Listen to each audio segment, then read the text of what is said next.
две интересни проучвания от Alpha Research. Сега ще ви ги сложа на екрана да ги видите.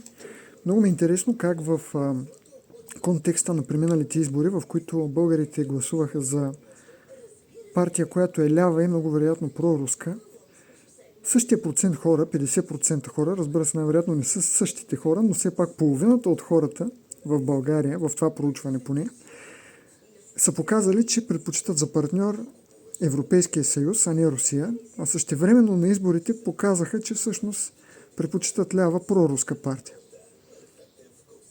Единственото логично заключение от това е, че за пореден път, както 2009 година, така и 2026 година, българите гласуваха за големия, солиден българин, който ще води държавата напред в бъдещето.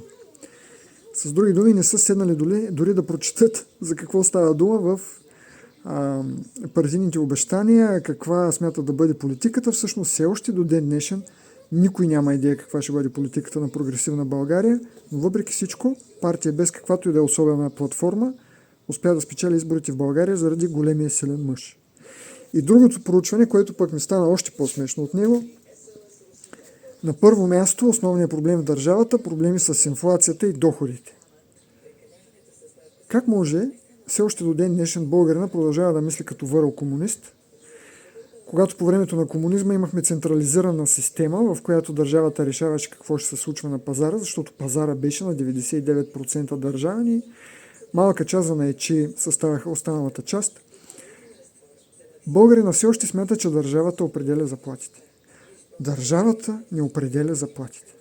Държавата не може да каже на бизнеса нищо. Държавата може само да спъва бизнеса и да увеличава заплатите. Държавата няма контрол над заплатите, освен на заплатите на държавните служители, които стават все повече и повече и евентуално и най-накрая може би ще се окаже, че наистина държавата определя заплатите, когато всички работим за държавния апарат.